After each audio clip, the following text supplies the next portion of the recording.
Bonjour, cette vidéo va vous montrer comment résoudre le second exercice du chapitre 9, graphique.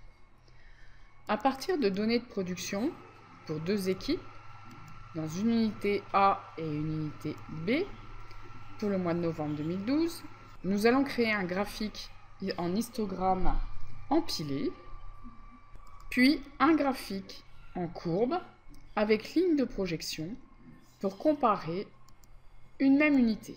Les données sont séparées dans le tableau par une colonne. Ouvrez le fichier 902 production. À partir des données de deux équipes sur deux unités, pour le mois de novembre, nous allons mettre en place le premier graphique, un histogramme empilé. Je sélectionne donc toute la plage, CTRL étoile, puis insertion, graphique, et cette fois j'ouvre les histogrammes et je vais prendre directement l'histogramme empilé. Je vais déplacer ce graphique, je vais modifier le titre de ce graphique pour lui indiquer que je l'appelle production, novembre 2012.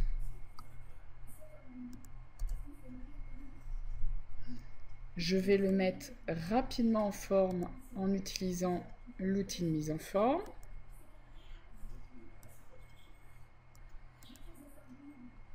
Voici.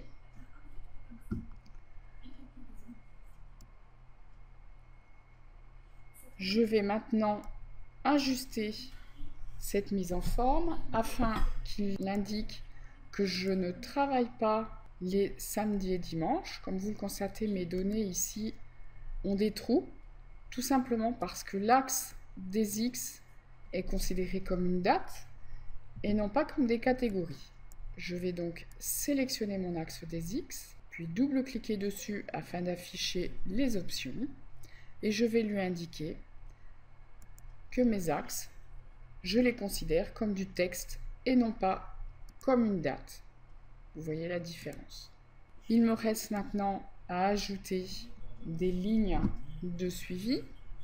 Donc dans l'onglet création, j'ajoute un élément, je lui prends les lignes et je prends les lignes de série. Mon graphique est maintenant en place. Ici, si je désire que ce texte se trouve vertical, je choisis sur accueil le fait de mettre une rotation vers le haut. Je vais reprendre maintenant les données afin de faire une courbe de comparaison sur l'unité A. Je vais donc sélectionner mon unité A, ici.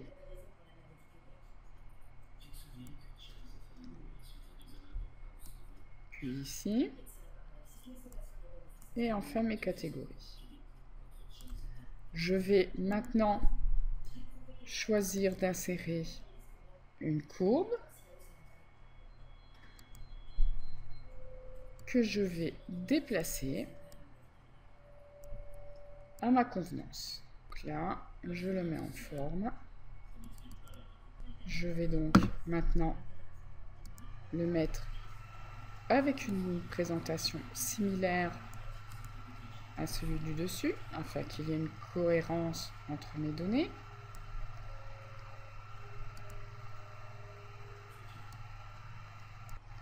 Alors, première chose, mes séries, comme vous le voyez, ne se sont pas bien indiquées. Je vais déplacer, vous visualiserez mieux. Vous voyez, ça c'est écrit série 1, série 2.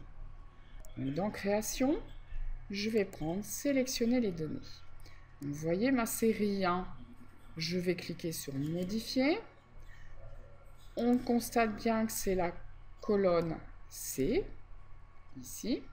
Je vais donc lui indiquer que son nom se trouve être l'équipe 1. J'en fais maintenant autant sur la deuxième série. Je la sélectionne, modifier, et je sélectionne la cellule qui contient le nom de l'équipe. Et je confirme en faisant OK. Vous voyez maintenant que mes données de légende sont correctes. Pour lier maintenant mon graphique à une cellule, je sélectionne le titre du graphique. Dans la barre de formule, je lui dis qu'il est égal et je vais sélectionner la cellule qui correspond au titre qui m'intéresse. Et je valide avec Entrée. Vous constatez aussitôt que mon graphique récupère bien le titre. Alors, nous avons encore un petit souci sur la présentation. Ici, dans ce graphique, vous le voyez, les unités vont de 0 jusqu'à 30 000. Alors qu'ici, je voudrais maintenant avoir des lignes de projection. Je sélectionne tout simplement une série. Puis dans Création, ajouter un élément de graphique. Et ici, ligne de projection. Je peux mettre en forme ces lignes de projection si je le désire.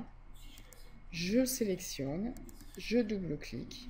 Si vous avez du mal à double-cliquer sur les données pour afficher le volet, vous pouvez aller dans Format, sélectionner ce que vous désirez mettre en forme, donc par exemple ici ligne de projection 1, et mise en forme de la sélection, ce qui va afficher aussitôt le volet.